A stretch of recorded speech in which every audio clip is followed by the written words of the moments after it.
Hey everybody, welcome to Lesser Saints Discord, your one and only pre-show to late night Saints.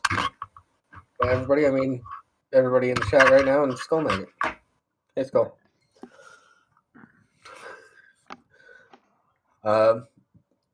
Yeah, it's Friday the 13th. Hopefully my bad luck is over. I don't know. I don't hear anything at the moment. It is getting dark out. Maybe they're done. But they're tearing out the bushes in front of my apartment. And it's been really annoying for the last half hour. Any Yeah. Discord news, Rimshee? No, and I just realized something. Oh shit.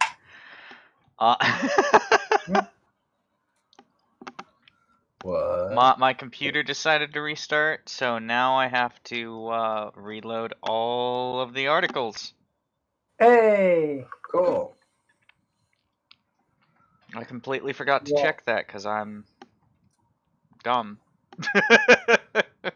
Yeah, Rimshee Skull is saying Zebra's still dead. Yes, Zebra is still dead. There's an issue with an update that Discord had, and the people that run the Zebra bot are trying to fix it, as far as I know.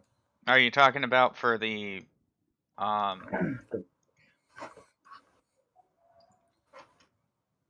the fuck isn't this going? Oh, isn't this cool?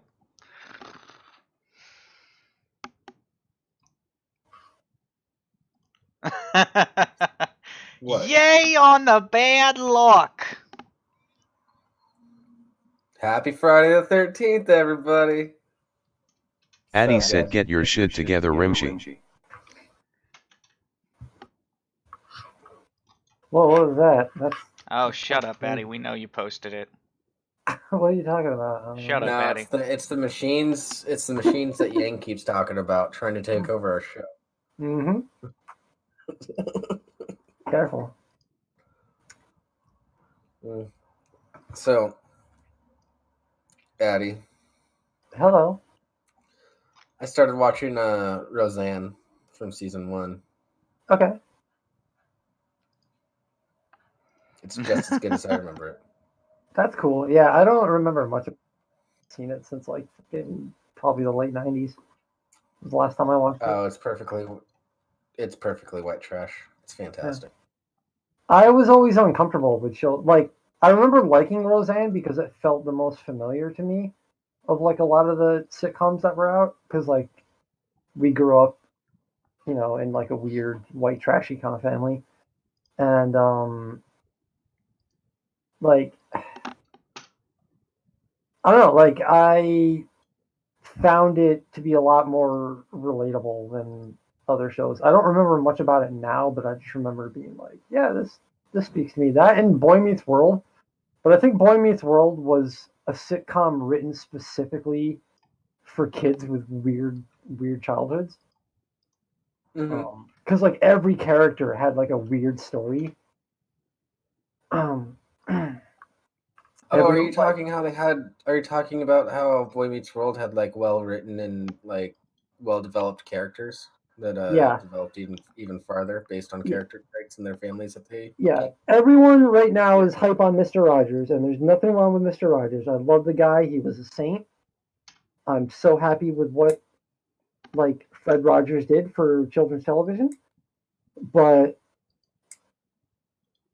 in my opinion, the one person that I lament the loss of in terms of like media and shows for like young adults or kids or whatever, there will never be another Mr. Feeney. Oh yeah. No. That guy. Of course not. That guy helped me figure out so fucking much about being a weird like preteen and all that kind of shit. Yeah. That guy was the Mr. Rogers for preteens and teenagers. Yeah. Yeah. It's like when you're a kid, it's Mr. Rogers. When you're in, like 12 to 15 years old, it's Mr. Feeney. Well, even college years, they went back and saw him, and he helped out a bit.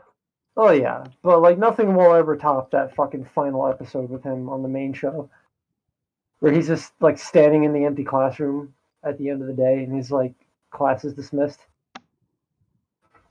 That fucked me so hard. That fucked me up so bad. Oh, End of an era. There's one Mr. Feeney lesson that sticks in my mind constantly, Hmm. and it's when Sean and Corey are going through a bit of a rough patch because Sean is hanging out with the bad kids or whatever. Yeah. Or I think Corey or Sean said something to the other that like really hurt their feelings. And he pulls out this bit of canvas and he's like, some of the strongest material ever. But one little snip and it can just tear apart. Yeah. And it was I don't know. Hit me kind of hard, stuck with me. Yeah.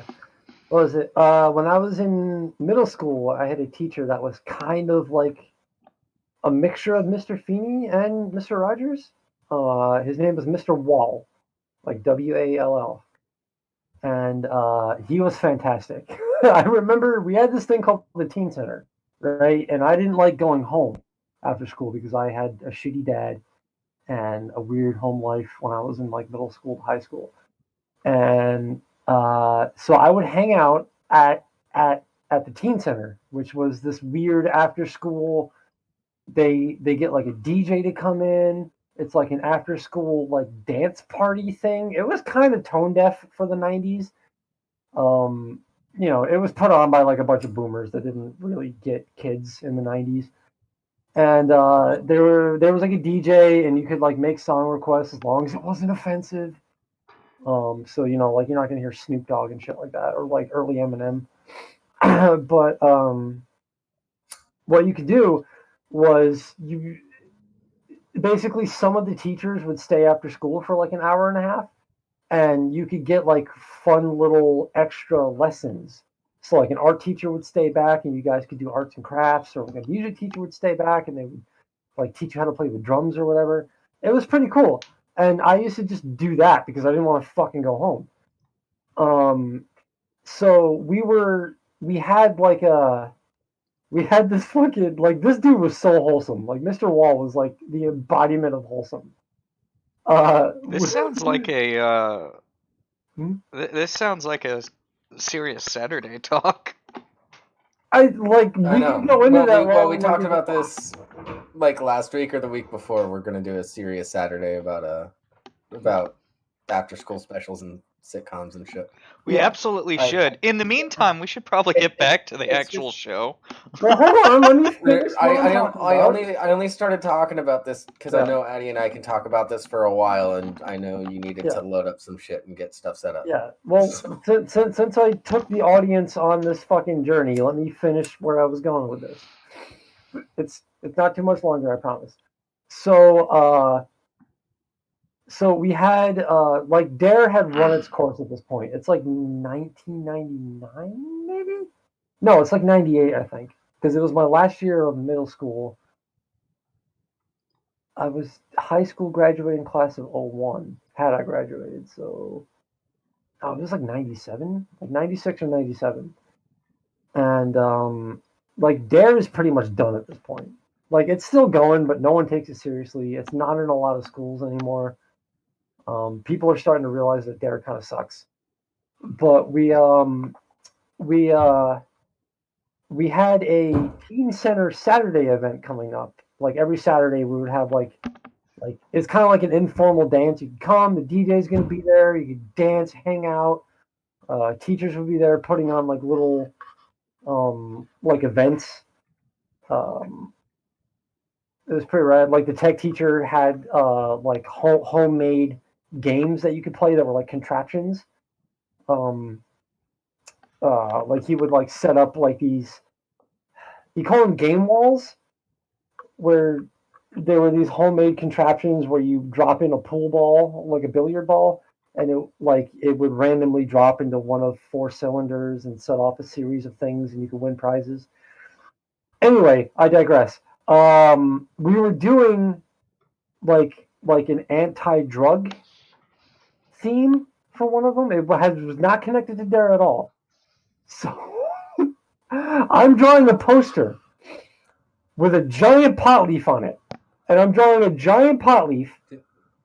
This was long before I ever got into smoking pot. By the way, I was like fucking 15, maybe 14 or 15. Doing anti-pot posters as a kid is how I learned how to draw pot leaves in the first place. Exactly. Came in handy in like middle school and high school. Yeah. So I'm in my study hall class on a Friday afternoon, and I'm making posters for this Saturday's event. And Mr. Wall is the study hall teacher today. So while I'm drawing this giant poster of a giant pot leaf, I get like the entire outline done. I have the border set up and everything. I took my time with like a yardstick to get it centered. Not that anyone's gonna fucking care, but like I took my fucking time with this, and I was really proud with how symmetrical this pot leaf was looking. And I'm a halfway decent artist, so I was pretty proud with like the veins I had drawn in it and all the shading I was getting done before I added the final color. And he walks up and he rips it off my desk and shreds it into a million pieces and dumps it in the garbage right in front of me. And he's like, I expect better from you, Al. Like Al, that's my name. I just doxed myself. But he's like, I expect better from you, Al. I would never have expected you to be one ball. I'm like, Mr. Wall, I was gonna draw a big like like the no smoking symbol. I was gonna draw like the big red circle with the line through it over it, but I wasn't done yet. And I had to start all over. He's like, "Oh God, I'm so sorry." He felt so bad. You could see like the soul leave his body because he did something mean. He was such a pure soul. I hope he's doing good right now. He thought you were being a bad kid, but you were really just being a sweet boy. Yeah, I was. Being all anti-drug. I was, and then I went to high school, and within 6 months of my first year of high school, I started smoking pot like every day. Yeah. I wasn't corrupted yet, though. I blame it on that one moment. Yep. If he hadn't ripped up, my anti-pot poster, I would have never smoked pot, and I'd be a bazillionaire right now. I'd have I'd have started a startup. Anyway, whatever. So that's a nice little teaser for a serious Saturday that we're gonna have, and I'll follow that up with a story on how we got my horticulture teacher. Almost got my horticulture teacher to teach us how to grow pot, and got him to teach us how to grow tobacco. So, anyways, Rimshee, you want to take this first one? Yeah, sure. This is an article about clever wording. Yeah, we'll go with that. Early humans domesticated themselves. New genetic evidence suggests. What is that bleed through, Addie? What? Oh yeah, we're bleeding through you. I haven't done anything different. Well, it's bad. I'm just kind of chilling. Doesn't change the facts. Let me drop out and pop back in. Hi, I'm back now. All right. Yeah, that didn't help. Oh, now it works. Cool. Hey! Whatever the fuck just happened. Cool. Anyway, when humans started to tame dogs, cats, sheep, and cattle, they may have continued a tradition that started with a completely different animal. Us. A new study citing genetic evidence from a disorder that in some ways mirrors elements of domestication suggests modern humans domesticated themselves after they split from their extinct relatives, Neanderthals, and Denisovans. That's a weird name. Approximately 600,000 years ago. The study is incredibly impressive, said Richard Wrangham, a biological anthropologist at Harvard University who was not involved in the new work. It's a really beautiful test, he adds, of the long-standing idea that humans look so different from our primate ancestors precisely because we have become domesticated. Domestication encompasses a whole suite of genetic changes that arise as a species is bred to be friendlier and less aggressive. In dogs and domesticated foxes, for example, many changes are physical. Smaller teeth and skulls, floppy ears, and shorter, curlier tails. Those physical changes have all been... have all been linked to We've the been fact that domesticated animals have fewer of a certain type of stem cell called neural crest stem cells. Slavery. What? Yes, and we've been domesticating humans ever since. And for a long time, it was the black ones.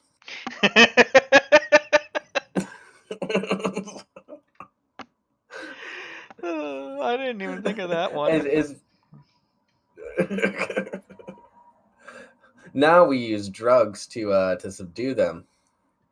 And well, I guess there are some people in some states that domesticate animals for fucking. Yeah, I need like to work on that Montana joke. with their sheep. Montana. Oh, And what was that chick? Who was that chick who did all that shit with her dogs in a place where it's legal? Oh, the dog fucker that was like I like. I'll post The dog videos fucker about that me Jeff thought getting was fucked fake? by my dog. Was it fake? I think she was. No, it wasn't fake. Oh, Jeff was thought it? it was fake for. Jeff thought it was fake for a while. Why wouldn't It's you like, though? It's Jeff went on Twitter. It's like, why is everybody freaking out over this? She's obviously fake and a troll. And then like a day later, he made a video where he's like, I have a high risk of Alzheimer's. So at the beginning of this video is going to be a little message to myself. So and so is real.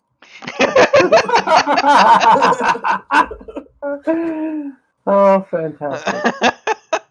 It was like Molly Montana or something. Oh my Hannah god. Montana? No, Oh. that's not right. Oh my god. People make me so it was like sad. Milli Vanilli or no, it was definitely something in that state. Whitney, no, Whitney, Wisconsin. Thank you. Whitney, Wisconsin. Yeah. It would have to be Wisconsin. That's such a Wisconsin thing. Oh my fucking god. Have I ever mentioned on this show that I'm a jarhead. That makes me more of an animal. I hate people. Yeah, but you're harmless.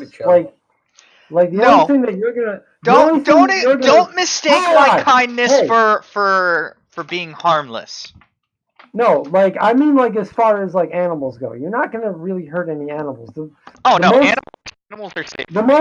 The most unnatural thing that you're gonna fuck is like one of those rose art, like my first art kits, like that binder that opens up and it's got all the crayons and the markers in it.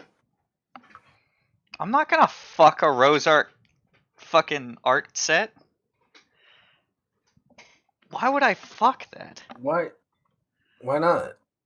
Because that's food. You don't stick your dick where you eat. Someone hasn't seen the Melon Job video. Oh no, I have. Somebody doesn't know my friend Desi. I don't think I want to know. You can fuck your food. It just depends on how hardcore you are to eat it afterward. I'm not gonna waste good food. Oh, by the way, Larry, thanks for resubscribing. Oh, yes, thank you, Larry. No, come on.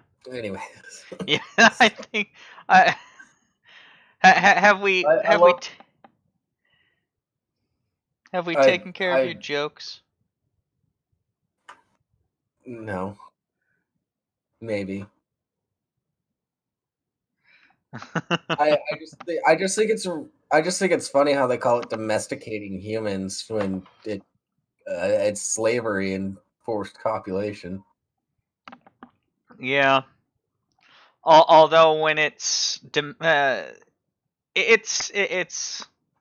little weird because domestication isn't necessarily like, no, you two will fuck. Sometimes it's like, yeah, we're gonna sleep together because of these desired traits. Addy said, Larry Kalbiak, this is the ghost of Krimbis past, and I want to say thanks for resubscribing. Your contribution has unlocked the ability for robots to say the N-word. Stop this bullshit! I will mute your ass. In fact, I'm doing that now because I see what you're doing.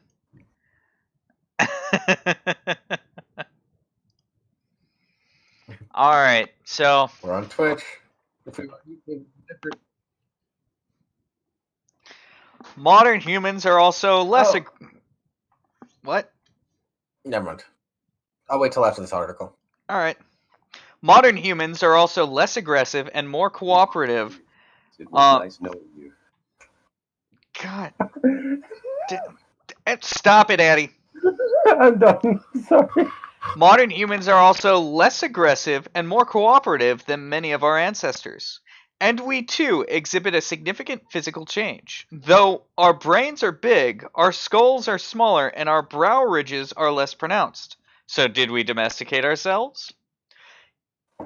What the fuck? Giuseppe Testa, Yeah. a molecular biologist at University of Milan in Italy, and colleagues knew that one gene, BAS1B, plays an important role in orchestrating the. This is going to get way too technical. I think we're done. Yeah, I don't care. I got the gist of it.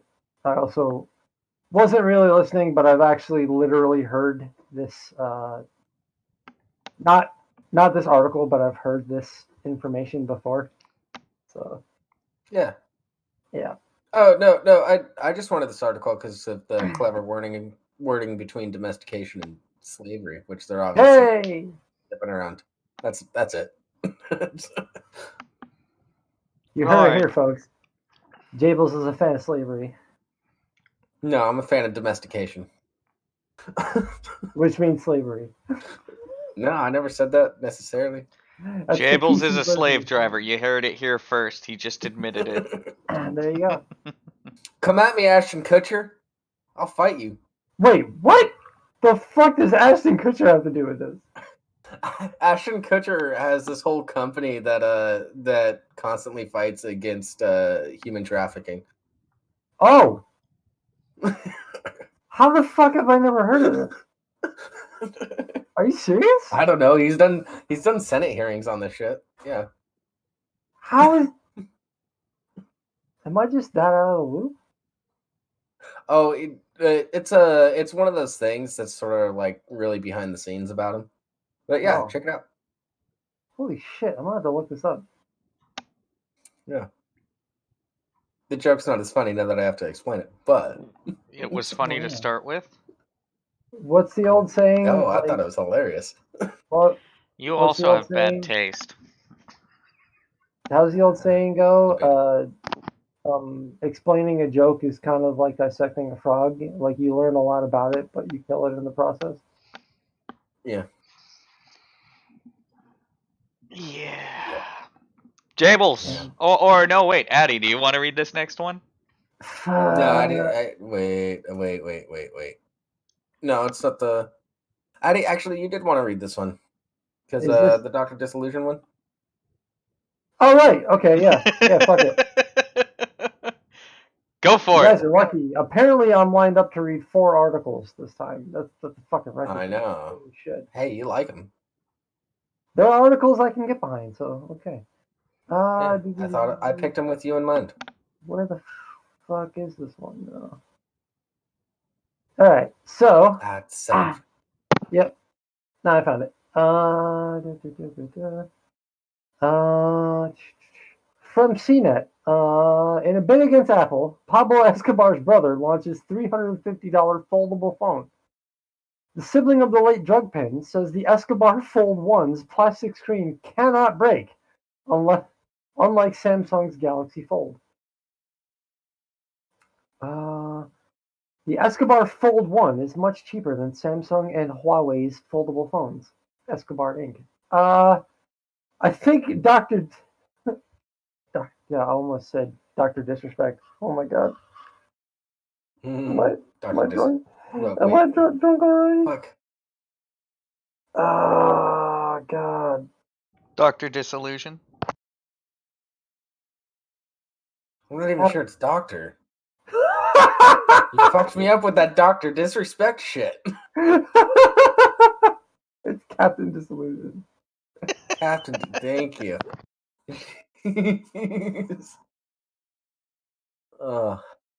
Anyway, I'm pretty We're sure off my to a great boy. start. Yeah, I'm pretty sure my boy Captain Disillusion will have a video based on this coming up. But anyway, Roberto Maybe de we've had this Jesus in the bucket Escobar. for like 2 weeks. What? We've had this in the bucket for like 2 or 3 weeks now. Well, And he hasn't covered Captain it yet. D. Well, Captain D's on his science. What the fuck is it? Like his science conference tour right now. So he's doing like all kinds of speaking engagements and shit at the moment. That's why he's been kind of Okay. quiet. So when he gets like, he'll probably do like a quick 5-minute video, or he's got this in the chamber waiting for like when he comes back to his normal posting. Because Oh, like yeah, for like a quick D. yeah, like for the past few months he hasn't really posted much, but that's because he's busy as fuck. Anyway, By the Roberto way, anybody who isn't subscribed, go subscribe to Captain Disillusion. yeah, he's fucking Great great. dude. Even if you're not into having the magic of movies ruined for you, which is basically what his channel does, but in a fun way. It basically ruins the illusions. And like viral videos that claim to be like unbelievable scientific like advancement or whatever, he breaks them down and shows why they're bullshit and just like cheap like visual effects. But it's fun. You learn a lot along the way. If you have any kind of like a filmmaking um like aspiration, if you want to make like fun little like low budget like films for YouTube and stuff, you'll learn a lot from Captain D. He literally has tutorials on how to do this kind of If you shit. just have interest in like just like Photoshop even. Yeah. Green screen especially. Like that's the thing that kind of sucks about his channel. It doesn't suck about his channel, but it sucks about the stuff that people keep sending him and like badgering him to cover. It usually all breaks down to like really cheap green screen effects. But in having him break them down, you learn how to do amazing visual effects with really cheap green screen shortcuts. But anyway, shall I continue? Yeah. Yeah. Roberto de Jesus Escobar Gaviria, the brother of late Colombian drug kingpin Pablo Escobar, is going toe to toe with the $1,500 Motorola Razr. Wait, they still make a Razr? Oh no, there's a new Razr. It's foldable, and it's a full touchscreen. It's actually really cool. Weird. $1,500 Motorola Razr, $1,980 Samsung Galaxy Fold, and $2,400 Huawei Mate X by releasing a foldable phone, the Escobar Fold 1. It's a whole lot cheaper at $350, coming unlocked and compatible with all networks worldwide. Bullshit. Oh, that wasn't very subtle. The phone's website and promotional videos are full of scantily clad women. Why am I not surprised? Are full of scantily clad women showing off the device, but also reveal that it has a 7.8-inch AMOLED FHD plus screen when folded.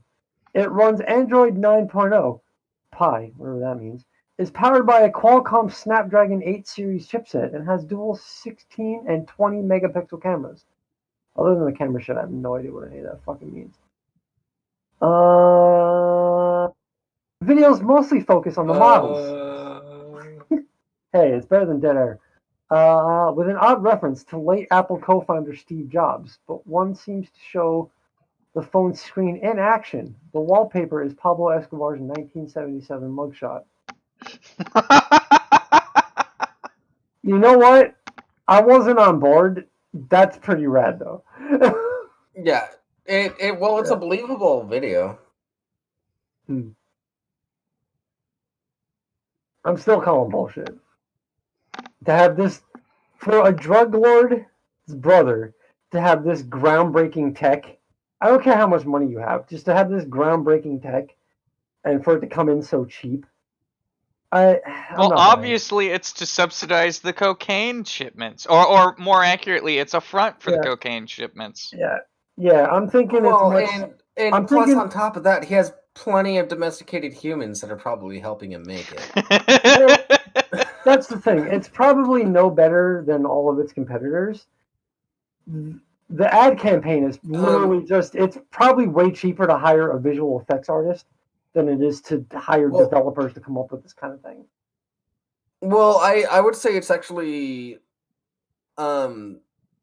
based on like how it folds and everything. I'd say it's worse than the competitors because it folds over the back and it just rounds it out. It doesn't have like a nice neat fold. That's what I was seeing from like this. It's literally just a flexible screen. Yeah, there's a sidebar photo for the fucking There's a sidebar video for the Razor, and the guy specifically goes to point out that you can't crease it. If you crease it, it'll break. I'm like, then what's the point of the fold? Because wouldn't you want to crease it in half like a wallet to stick it in your back pocket or something? Like, what's the point of the fold if you can't actually like crease it like a V, not like a U, like a V? Well, it all depends on the on how they go about it. Skull wants to watch the video, Rimshee. Yeah. What? Skull wants to watch the video. Okay, I'll send him the link. Okay, fair enough. It's going in chat. I'm sorry. Unlike Rimshee, I care about our audience. I tried. It's only 13 seconds, dude. Oh, is it? It's that short? All right. Yeah, that's just a tech demo, dude. Yeah, it's literally just showing that it folds, and then they still touch the screen. That's it.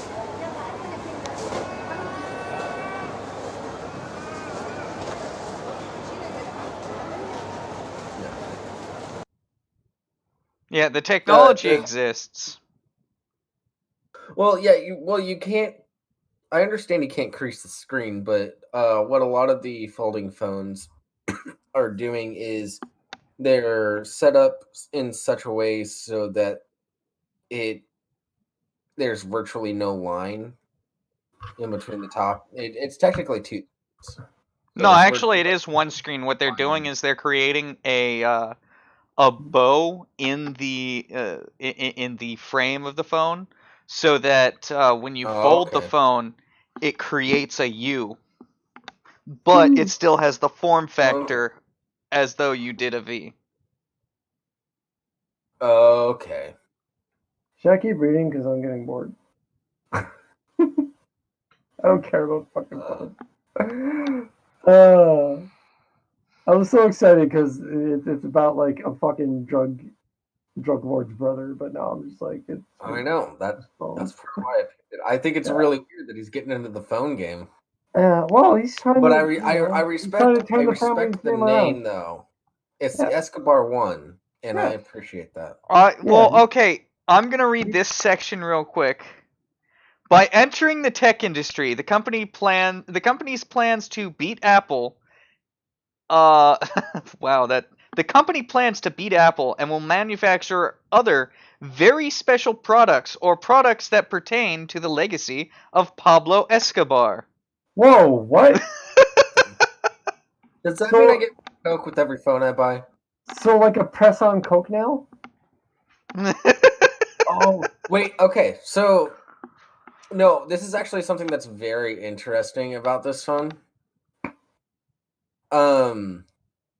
If you read on, he actually talks more about the screen. I think. Okay. Oh, wait. He just says some vague shit that's not tech savvy at all. Oh no, there is. Keep going. I'm at the bottom. Okay, so Escobar, the former accountant and co-founder of his deceased brother's Medellin cartel, told Digital Trends that the phone won't suffer from the same durability issues as the Samsung Galaxy Fold. It cannot break because the screen is made of a special type of plastic. One thing that I saw in another article about this was he said you could even light this on fire and it wouldn't damage it. What I'm thinking, have a nice foldable phone. You can lay out your lines of Coke on it. You're not going to damage the screen at all. It's a win-win. I somehow doubt his word. Yeah, I'm on Captain Disillusion's channel right now, and his last video was 1 month ago. Yeah. 'Cause, yeah, he's doing the science like speaking circuit right now, so he's super fucking busy. There's one thing I know, and that's if you have something that you say is indestructible, the only way to properly prove that is to hand it to a Marine. Yeah. Yeah. Right. There's no way that people aren't gonna fucking spam Captain D with links to this fucking article. Yeah. He will Bring definitely it to have a me. video on this. I will put that thing through so much shit. Hmm. You'll put it through like Hurdy explosive stuff, Rimshee, for sure. But No, I'll put I'll it just through treat it like a Marine would. Which means that if you were to lock it and me into a room with no exits or windows of any sort, I will do one of three things. I will screw it, I will lose it, or I will break it. Hmm. And I'm gonna Alright. focus on breaking it. Okay. Break it so that you can screw it. Mm. Find a way to make a hole in it. But it have to be a tiny hole. Yeah, I know. Well, that's what's easy. You know, it doesn't have to be that big of a hole. And it's only like 3 inches in diameter. Hmm. Anyway, Wait. next What? article. Yeah, I want this one. Go Alright. for it. Gary Sinise takes over 1,000 kids of fallen soldiers to Disney World this week. This was this week. Okay, This is hold not up. one we've been sitting on. Okay, hold up. That's fucking awesome. Lieutenant Dan is the man. Lieutenant Dan Ice Cream! Seriously, though. It's that time of year again. The holiday season is in full swing, and that means that over 1,000 children of fallen soldiers get to go to Walt Disney World this week, thanks to Gary Sinise. Actor Fuck Gary yeah. Sinise, known for his role in Forrest Gump, as well as his philanthropy efforts, and his foundation, brought over 1,000 children of military heroes, along with their loved ones, to Walt Disney World on the trip of a lifetime. The group of over 1,750 people in total were part of the Snowball Express, a program started by the Gary Sinise Foundation that creates magical experiences for the children who need them the most, in the form of a trip to Disneyland. The Gary Sinise Foundation partnered with American Airlines to get all of these children and their families to Orlando, Florida, to visit the most magical place on Earth. They left this weekend, and Sinise himself even had an opportunity to had the opportunity of meeting and chatting with some of the children before they left for Walt Disney World. Honestly, this dude is a fucking legend. Yeah, no shit. Like, most of this article seems to be his tweets, but let's keep reading. This is by far the most magical time of year to visit Walt Disney World, but visiting the Disney park during Christmas isn't the only thing that makes this trip special for these kids and their families. Every year, the Snowball Express brings the children of fallen soldiers on or after September 11th, 2001. During the Snowball Express vacation in Florida, the children and their families get to partake in community activities and come together to honor their lost loved ones. The entire experience can bring about healing and happiness. The holiday can be especially challenging for grieving families. Each December, we host a 5-day experience for 1,750 plus children of the fallen and their surviving parents or guardian, or surviving parent or guardian, as a therapeutic retreat with a blend of fun and inspiring programs. These families can lean on their peers for support, and this year we're bringing Snowball Express to Walt Disney World Resort. The Gary Sinise Foundation describes the Snowball Express on the official website. After arriving at Walt Disney World Resort in Orlando, Florida, Sinise Foundation, or the Gary Sinise Foundation Snowball Express families are enjoying community activities while coming together to honor the lives of lost service members. In a tweet from the foundation, it's clear that the Snowball Express has changed the lives of these kids and their families. This is the third consecutive year that the Gary Sinise Foundation has taken these kids to Walt Disney World Resort. And we hope the magic continues for years and years to come. Honestly, in all seriousness, Sinise is a fucking legend. Yeah, this is pretty fucking awesome.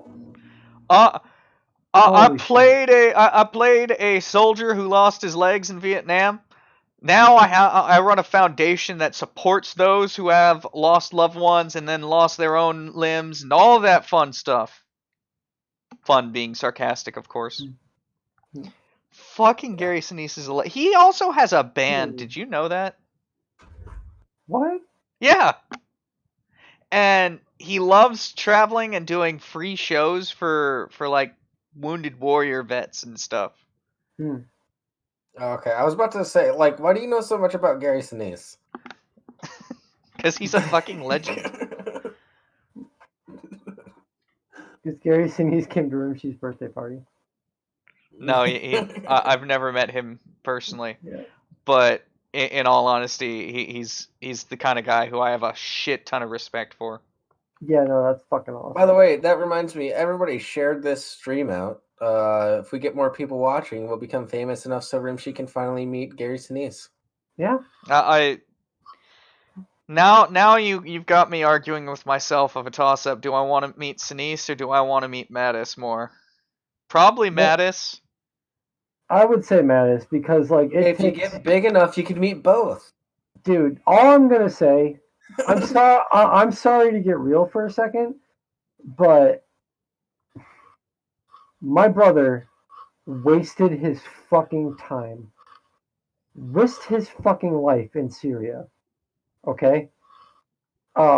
He was there after Raqqa was liberated, after Mosul was liberated, but he was still there helping clean up ISIS alongside the YPG and all these other Syrian, like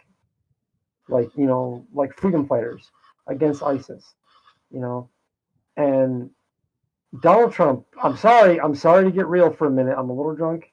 I'm also really upset. Let's not get into politics, Addy. No.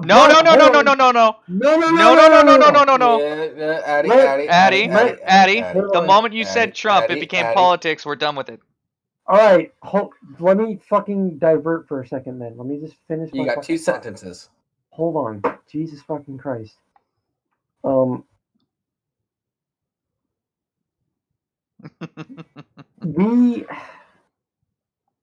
Our current administration.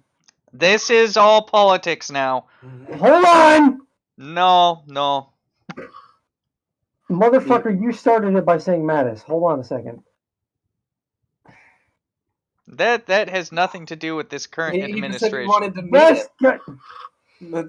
Can I finish, please? About this administration? No. You have to make it quick. Are you going to let me? I'm legit getting mad that you're kind of cock-blocking me. Like I'm not kidding. I'm kind of getting mad. Go. I have the utmost respect for Mattis because it takes a lot of fucking balls, right? And that's a hell of a power move to be like, fuck you. This is one of the biggest fucking blunders of your presidency. To walk away from the career that Mattis had. We're moving on. I have a lot of respect for that man. So what I'm saying is, Rimshee, I don't blame you for wanting to meet the man. I would like to shake the man's hand myself. Okay. There we go. Sorry, that could be another serious Saturday. Fuck me, man. God damn it. Sorry, Addy, but we try really hard not to talk about politics on here, and you were delving in way too deep. Hell, that as it was way too deep. I was trying to just relate to what Rimshee was saying, that I would also like to meet General Mattis myself. All right. I have a lot of respect for the man. Anyway, let's talk about the beach, Addie. Right. Give me a minute. I'm kind of fucking drunk at the moment. And the Daily Mail has completely covered this page in ads. Holy fuck. All right. You know, if you would use Brave browser, you would be free from all of those ads, and it wouldn't even prompt you to turn off an ad blocker. You know what? By the That way, for was those really of you that smooth, don't know, Davis. we have an affiliation. With Brave browser. If you download it through that link, you'll help us out a lot and help us with our affiliation with them. Fucking smooth, Rimshee. What? I'm Jables. I'm drunk. What's going on? So now we sound the same. All you heteros are the same to me. I'm sorry. That's just because you want in our Not hetero. pants. Oh my god. All right, let's talk about penis.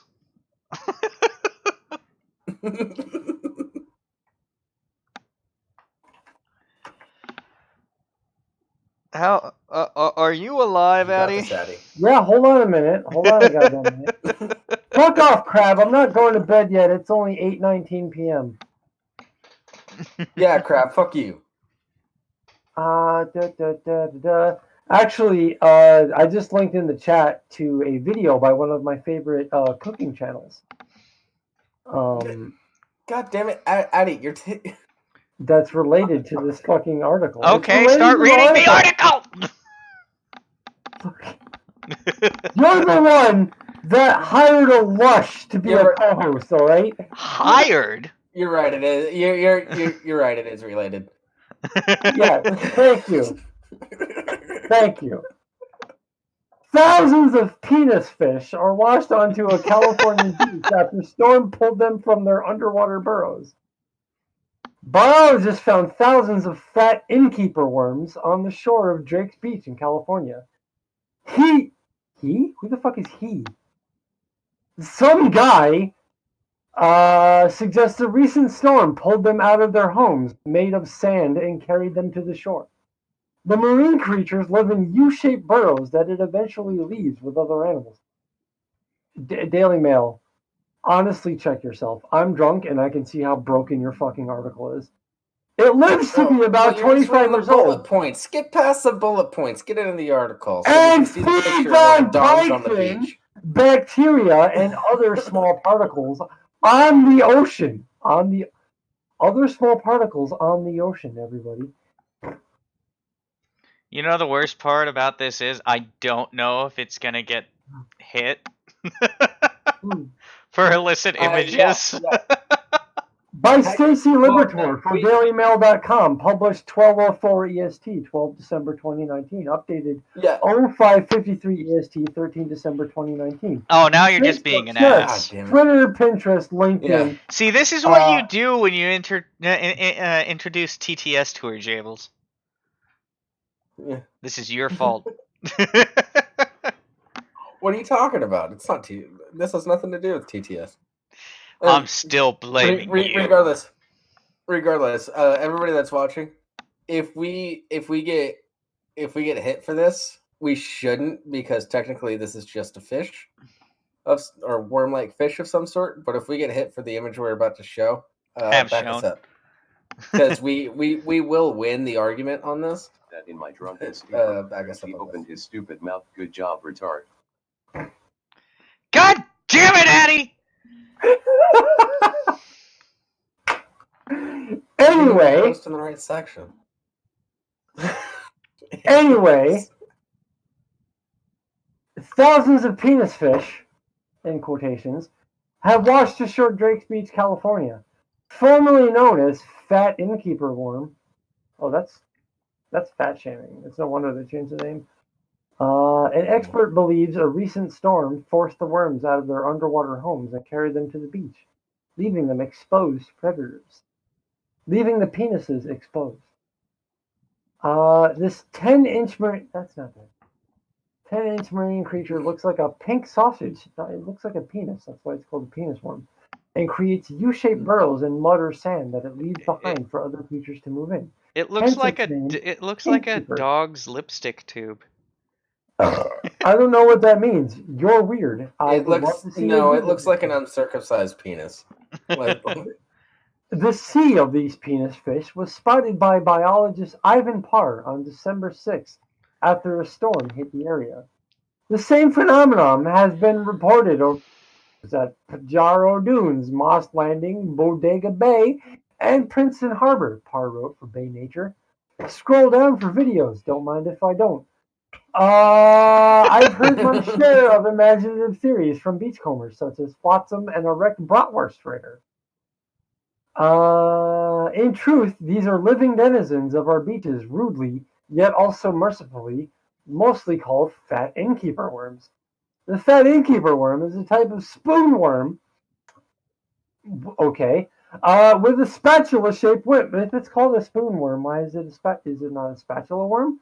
Which is both used in both feed and both swim. I'm fucking trashed, guys. Mistakes were made. But you might consider a mistake. I'm having a good fucking time. It spends most of its existence underground in muddy and sandy parts of the seafloor, and it lives for up to 25 years. If I was a penis fish, I would be dead. That's a big old zoom in on balls. They dine on bacteria, plankton, and other small I'm not drunk, right? This says other small. No, that's a typo. Yeah, smallest particles. That's how we know it's real. That's how we know it's not satire. With double space, it captures using slime nets that are consumed once they have caught enough food with it. Wait, are you talking these penis fish shoot webs? So the penis fish shoots capture ropes and then swallows them. Very aptly named. Innkeeper worms create U-shaped burrows as their temporary home, which are then used by other creatures. Hence, what the fuck? It just literally repeated that line. You read the bullet points. That's your own damn fault. No, earlier in the article. Hold the fuck on.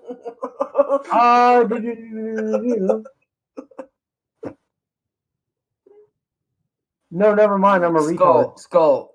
Wait, hold on. No, Skull seems like extremely offended by this. They just kind of look like penises. It's not a big deal, dude. It seems like the heteros are upsetteros. Have you ever been mushroom stamped before? It's not that big of a deal. Bruh. It'll change your life for the better. The burrow includes a sand chimney that allows it to enter and exit, and a way to capture food. Is it a chimney? A sand chimney. Does like a little penis-shaped Santa Claus come down it? Experts have found evidence of these creatures in history, as there are U-shaped burrows dating back 300 million years. Cool. The fat innkeeper worm is a type of spoon worm with a spatula-shaped limb, which it uses to both feed and swim. It spends most of its existence underground in muddy and sandy parts of the seafloor, and it lives for up to 20. I feel like they got like 3 facts about this thing and just copy-pasted it all throughout the article. Well, if you didn't read the bullet points. They may be a rare sighting, spelled incorrectly, in the U.S., but South Korea, Japan, and China. Period. What? What? Hold up. This is a sentence that is in this article. They may be a rare sighting, which is not a word, in the U.S., but South Korea, Japan, and China, period. That is the sentence, people. Yeah. Addy, we go over this every week. We know that fucking copy editors don't do shit. That's how we know these Anymore. articles are real, not satire. Bruh, I am going to apply to be a fucking online journalist, because holy shit, the bar is hella I know. low. Holy fuck. I know.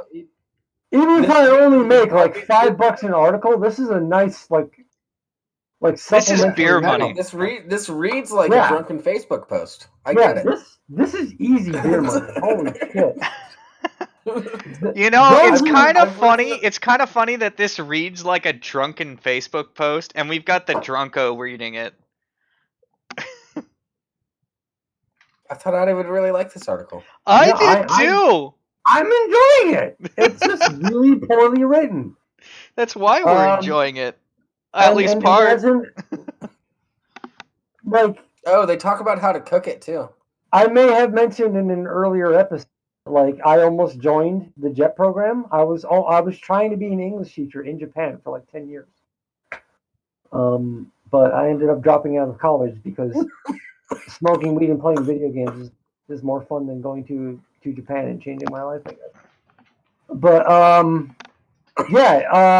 if you click the link that I posted in chat, this will be relevant.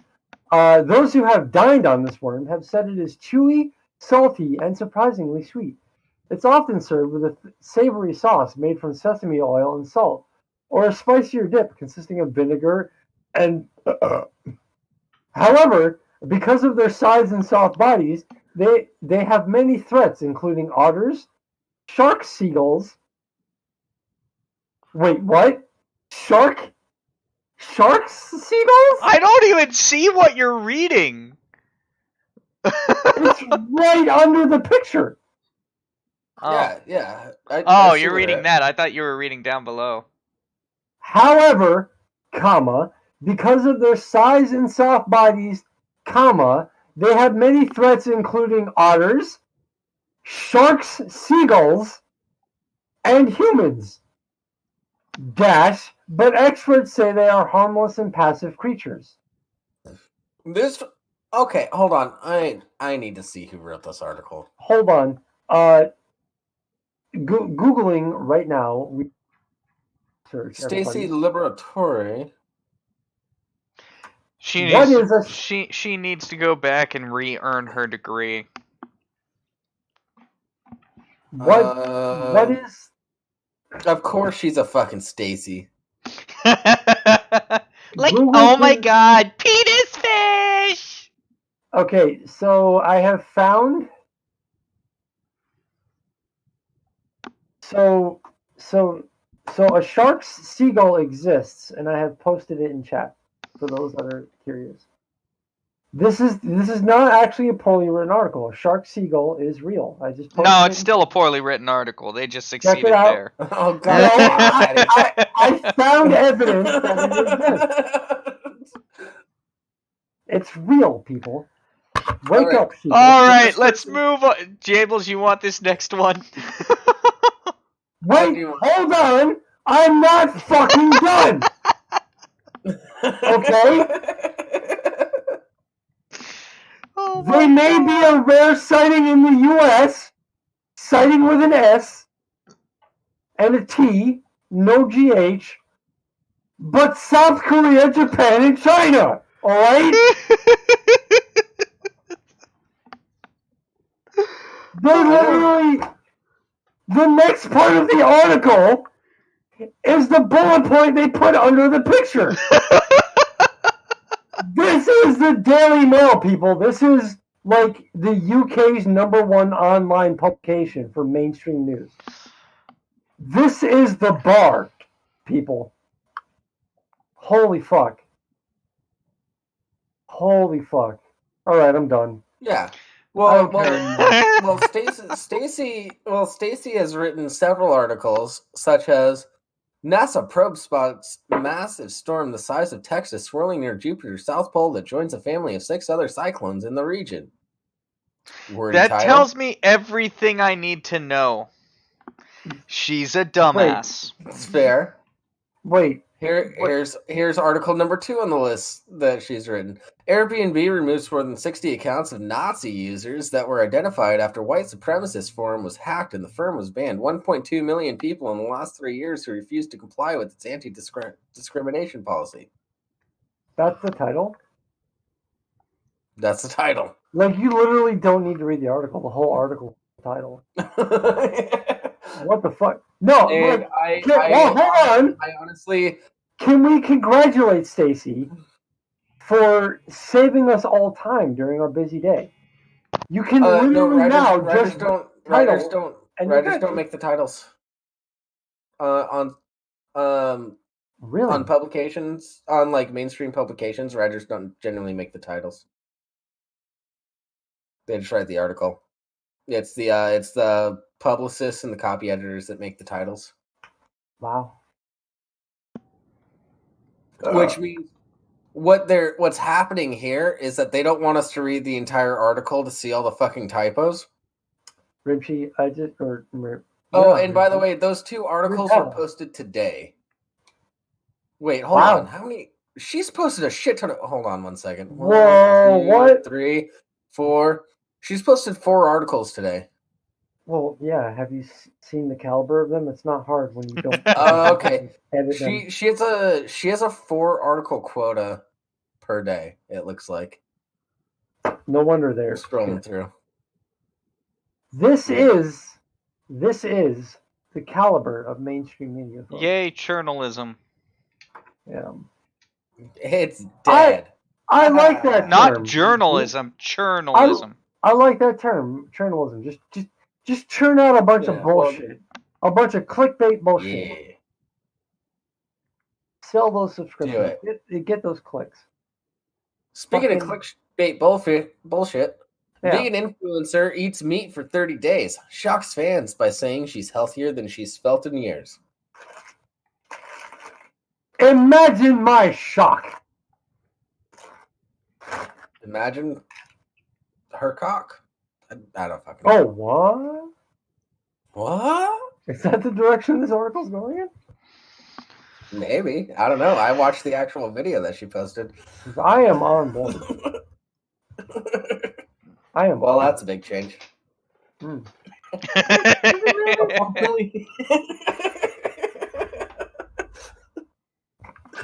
Look, I have air pop popcorn. Got that joke. Hold on one second. Shit. Oh my god, it's so good. It smells like feet, but it's so good.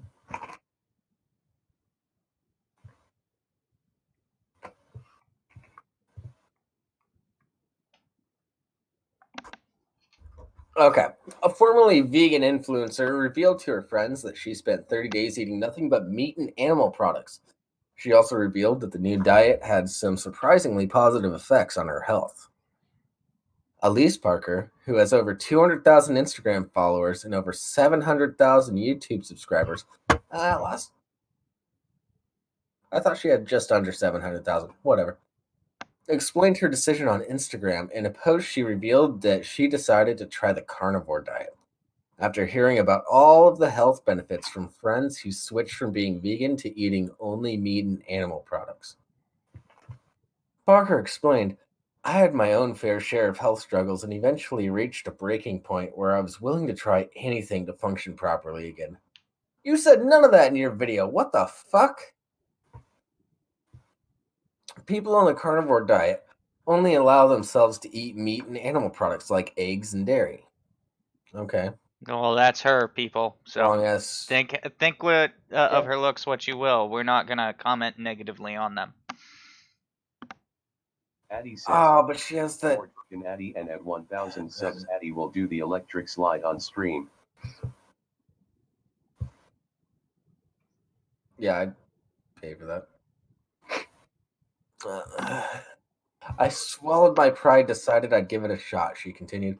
Full-on carnivore. I woke up the next morning feeling more mentally clear, focused, wholesome, and healthy than I had felt in years. On YouTube, where she elaborated on her experience, many of her fans reacted negatively, with one simply commenting, "This is so disappointing." Another commenter wrote, "If you had to kill every animal you ate in this video, We all know you would go back to vegan immediately. I've also been vegan for 4.5 years now. No meat for 6. Never been this healthy in my life, and I have the blood work to prove it. Debatable. Another user added, you should see a doctor after and show us those results rather than you on a scale and your abs. This probably isn't helping your eating disorder. Oof. Okay. Yeah, vegans are nasty. Yeah. So this article's full of shit for a few reasons. Because I actually watched her video, but I already committed to doing this article before I watched the video. And hey, posting live show, not news article. And so in her video, she hasn't been vegan for a long time. She said that she's had days off and on where she eats only meat. She was vegan for like 5 or 6 years, but she decided to have a more balanced diet, which is totally fine. She just decided to try the carnivore diet, and she was on a mostly plant-based diet, but she still ate meat. I don't like this is being hyped up way more than it should be, which makes me think this article might have been paid for. And also, I don't know what they're talking about with their eating disorder because I haven't looked into her. Yeah. Also, 'Cause I didn't read that this article line that you beforehand. said she didn't say that in her video, it was in her tweet or her Instagram post or whatever it is. Okay, whatever. Oh yeah. Yeah. Well, Fox she Nation. said that she was feeling really good. Like day 2, she was like, "Yeah, I actually feel really good. I feel like I'm thinking really clearly right now." See, Read what Fat Freddy has to say. all right, I've got a follow up after this. I've got a follow up comment after this. I'll give her some protein. Ooh. Oh, that is inappropriate. Can we not read such toxic comments on Twitch, please? That's fine. She's not a bad looking person. Watch her video. Whoa. Hold The on. one issue that I did have with her video, one of her consultants was Jordan Peterson's daughter. No! That's crazy. What? And if you Jordan Peterson's daughter, What about her? she was one of this chick's consultants about the carnivore diet. Yo, And I don't know if you saw Jordan Peterson's not Jordan Peterson. I don't know if you've seen Joe Rogan's interview with her, but she's got crazy face. The daughter? Yeah. can you No, I haven't seen the one with the daughter. can you Okay. can you go back to the part where the person's like, if you had to eat all of the animals, or if you had to kill all the animals that you ate in this video, you would change your mind or whatever? Can You go reread back that to part? being vegan in a second. Or whatever it was. Yeah. Yeah. It's down at the bottom. So I love animals for different reasons. I love dogs because they're loyal. I love cats because they're cute. I love tarantulas because they're cute and they're fun to play with. Don't let them I up love- your vajayjay, ladies. I love cows because they're delicious. Yeah, that's about So like, that's about if it for me. someone, like, if someone was like, if you had to kill every animal, blah blah blah blah blah, you'd go back to being vegan. If someone said that shit to me, I would post a video immediately on my Twitter of me choking a fucking cow out with my bare fucking arms. I would have a cow. Good luck with I would that. have a cow in a fucking headlock, bringing that thing to the fucking ground. And once I finally fucking choked it out, suffocated that fucking bitch to death, I'd be like, "Yo, Farmer Joe, put this shit through the processor for me."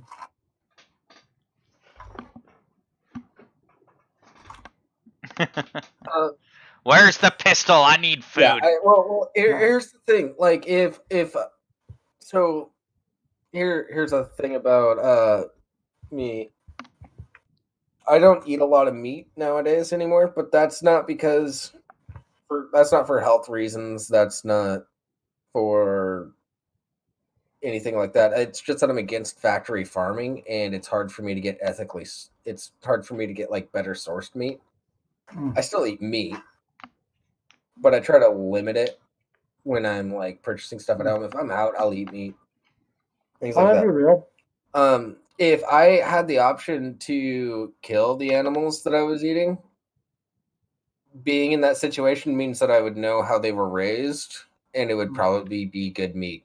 Well, this And so, links to yes, that I one would kill article the we animals. did on the butchers who used to be vegans and vegetarians. Exactly. So, two things. One, Skull Maggot said, "What about reptiles?" I love reptiles. I've kept many reptiles, from snakes to bearded dragons to savanna monitors to iguanas to chameleons. I love reptiles. They're great companions. They're great pets. They're super chill when you're I had doing a or whatever, and they're just like I had a chilling. chameleon for a while. Yeah. And my parents bred bearded dragons. I love beardies. I want another one someday. Yeah. Um, Yeah, they're super chill. I used to chill with Fred. He'd sit on my chest and we'd watch TV. The other thing that I wanted to touch on was what you said, Jables, about ethically sourced meat. I'm a busy person. I admit it's not admirable, but I love red meat, and I'm a very busy person, and I don't want to use the excuse I don't have the time to, because I do have the time. I can take a Saturday and I can do some research, but I choose not to because I'd rather masturbate or like work on RC cars or some stupid shit. But I like red meat, and I'm my own judge of the quality. And if I find red meat that I find to be of a quality that I'll accept for a price that I find to be very good, I will buy it. Now, if someone was like, this is from a farm where they unethically kill their animals, or they butcher their animals in like a horrible way, where the animal suffers really bad, I'd be like, gee, that sure is a shame. Glad I'm not a cow. Like, I'm like the resident animal welfare person, but when it comes to the food I eat, I'm kind of a piece of shit. So, Patty, what's up? I don't care what you do. I'm just saying, for me personally, I grew up in a small farm town, so I got to see like animals like being great and then shot in the face. Yeah. Same here. And so no, what you do, I don't give a shit about. Yeah. I'm just saying what I personally do. No. And I'm going to pick up a bunch of factory farmed meat tomorrow, even because I haven't found a good place yet to buy meat, and I've been craving a shit ton lately. So, it's not that big. I just personally try to limit it as much as I can because I don't like factory farming. That's it. I understand. I understand. A lot of it is because I'm kind of on the whole the ethics of what's the fucking term for like the farms that raise meat to go to the deli and shit like that. I'm like wholly in the middle on that because I've seen bullshit quote unquote documentaries like the one that was on Netflix a few years ago called From Farm to Freezer or some shit like that, or From Farm to Fridge. Yeah. Whatever. That whole or like fucking Food thing. Inc. Yeah. That was they specifically went out of their way to find the worst fucking farms in America and be like, this is the standard. This is what they're all like. No, they're not. Like, what the fuck? I know that for a fact. Yeah. I am from New York State. We produce like if you live in America, we produce most of your dairy. The vast majority. That's actually not true. Well, no, and especially not in Washington State. Washington State is pretty much self-sufficient on dairy. Yeah, California's got a shit ton of milk, dairy product too. Yeah, here's the thing though. If you actually do some research, dude. So is Oregon. Our dairy is way higher than pretty much every state in the country. I'm sorry, but it's true. Okay, you have a lot more people. Yeah, You know how big New York City is? Fuck the city, dude. Dude, the city is a tiny The city is a tiny dingleberry hanging off of New York State. All right. Yeah, if only it would fall off. Seriously, I agree with that. As someone that lives in upstate New York, I agree with that. Because we are paying. At least we have a chance to get rid of California. We have no chance to get rid of New York. There's no chance of getting rid of California either. Hold on. Before you talk shit on my state, the vast majority of the state of New York is not New York City. I said the city that is. I followed it with the city that is. I wasn't talking about the state. Okay, I'm sorry. I didn't catch that. I'm a lush. I'm a little shit-faced right now. We fully know that. Alright, Jables, do you want to take this next... do you want this next one, or you want me to take this next one? Or do I drunkenly ramble through my next article? We're almost done with the episode. Fuck it, whatever, I don't care. Whatever you guys want. We'll save that article for next time. I don't care. I'll take this one, Jables. Star Wars fans aren't arguing about The Mandalorian, and it's weird, apparently. What the fuck? No, I don't want to do your shit. If you have been following Star Wars for, the past 40 years... God, is this guy really talking like this?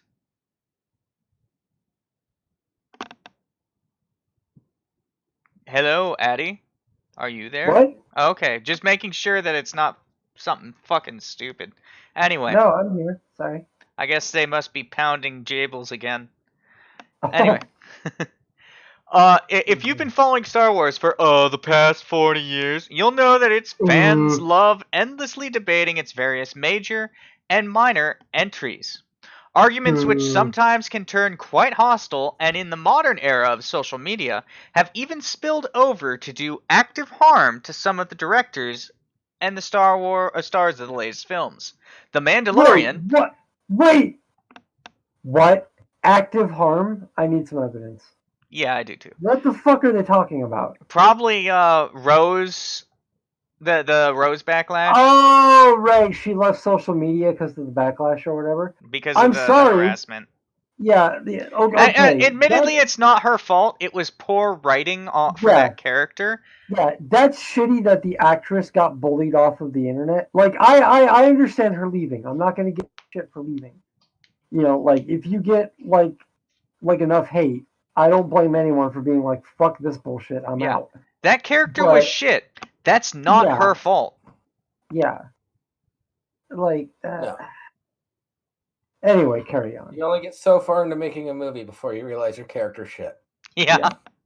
The Mandalorian, the new Disney Plus live-action Star Wars show, the first in history, seems different.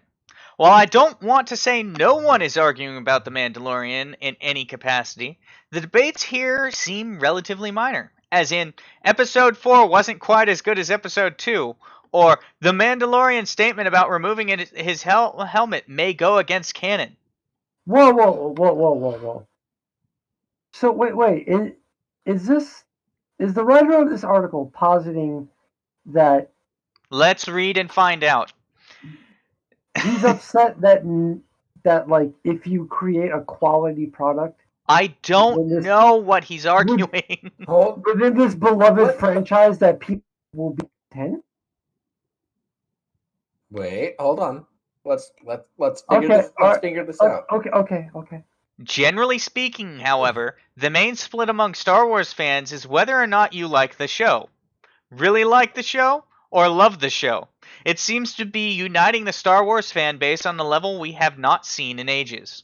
If you travel back through time, it sure seems like every major live-action Star Wars release has endured either a debate over its innate quality, or if the fan base has been unified, it's because something was outright terrible. Let's take a look.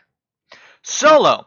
was a rare commercial miss in that many fans simply aren't interested in a non-Harrison Ford revisiting of the classic character in a prequel.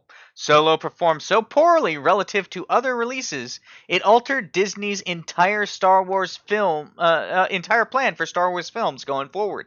The Last Jedi. To be fair, to be fair with Solo, it was released at a really bad time to release it. It was matched up with a bunch of other blockbusters that were releasing at the same time, and Not wrong. I honestly haven't seen the movie and forgot it existed until now. Yeah. The Last Jedi. I think this is without question the most polarizing film on this list, which had some saying it was a masterpiece and one of the series' best, while others citing it as the prime example of the Disney era dismantling what true fans loved about Star Wars. This discourse, the discourse around this movie soiled the movie itself. It was so severe. Rogue One. I feel like this might be the film that was the least controversial among fans, though many argued it didn't feel like it justified its existence. And some critics felt it got too fan-servicey by the end, with Vader's presence capping off a uniquely bleak ending. Okay. The Force Awakens. Though perhaps not as argued about as The Last Jedi, the first Disney-era film was certainly controversial as all the same, with some believing J.J. Abrams had recaptured the magic of the series, while others thought it was far too derivative of past films. Also, like The Last Jedi, a lot of pushback comes from debates about social justice infecting Star Wars, which seems to come down to using women and people of color as leads and little else. And this has been an unfortunate debate point for most new Disney-era productions, regardless of their actual quality. The only credence I would give to that, the only credence I would give to social justice invading Star Wars is the fucking social justice feminist bot, like robot human like relationship that Lando had in Solo, which I haven't seen, but I've seen enough clips to see that it's kind of weird. Like there's like a feminist robot that Solo or that like Lando falls in love. Yeah, it's stupid. Anyway, that's the only social justice thing I've seen from anything since the prequels. Like, what the fuck? Do you have to go through every movie and every controversy with the movies? Whatever. I don't like. No, I'm gonna skip to the new one. I saw episode 1, and then I saw Rogue One. That's all I've seen since the original trilogy, and all it did was confirm that I don't give a fuck about Star Wars. Fuck Star Wars. Star Wars is fucking stupid. Lightsabers. It's overblown. Lightsabers and Boba Fett are cool. Everything else in Star Wars is. The Mandalorian is fucking awesome. I haven't seen it yet. It's worth it. It's worth it. My cousin. Once we're done here, and the missus shows up, we're sitting down and watching it most likely. That, or we're gonna watch it when we wake up. I would watch it tonight, but I've been on a DuckTales binge. So I'm watching DuckTales. Anyway, so now we arrive at The Mandalorian, which after 4 episodes is technically the length of a feature film now, and will be essentially 2 of them by the time the season 1 and its 8 30-minute episodes have aired, which is not accurate. They're not all 30 minutes. They're roughly around that, usually more. Jon Favreau, writer... What the fuck is this on my back? Oh, electrical tape. The fuck? Explain. I'm an electrician. Are you really? Because IDub said that he was an electrician's apprentice, and then he said that he was. So I'm an electrician's apprentice right now. I'm skeptical. But I've got like another year and a half till I'm a journeyman. Anyway, Jon Favreau, the writer of the series, has created something special here. Drawing on previous, pretty obvious influences from old samurai films and westerns, which were in turn the original inspiration for Star Wars in the first place. The Jedi are based on the samurai, after all, though Here our Ronin is a bounty hunter, and the Jedi and Sith are nowhere to be found so far. The show has already created iconic characters just 4 episodes in, with the blank-faced Mandalorian himself voiced expertly by Pedro Pascal, who unfortunately may never get to show his face in the series due to the nature of the character.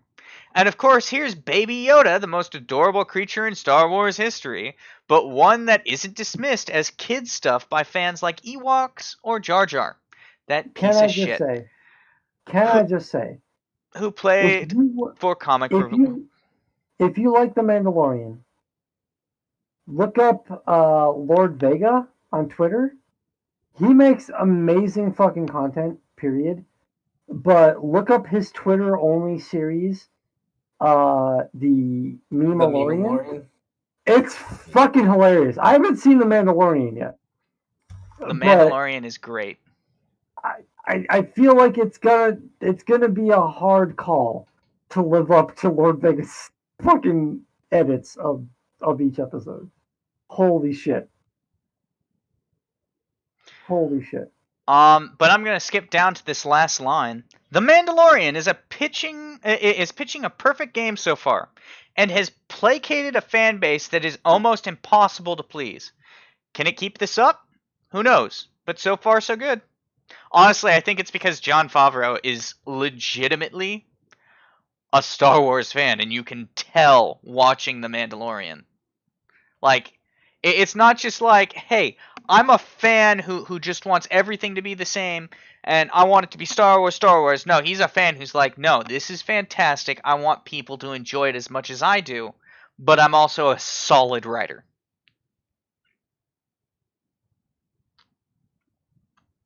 Hello? Oh, Yeah. Okay, so you hello? are there.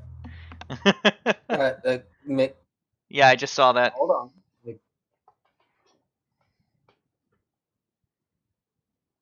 lot Yeah. more than a beat. What? Anyways, okay. So with that, we've been your Lesser Saints of Discord, the one and only pre-show to the Late Night Saints. We will be rating Nick very shortly here, in just a minute. Yep. Yeah, rating right now. Everybody have a good night. Check us next Friday at 4:30 p.m. Pacific Standard Time, 7:30 p.m. Eastern Standard Time. Yeah. Have a good night. See you in the chat over there. Later. Bye-bye. Said by everyone. Bye-bye. I love it. it.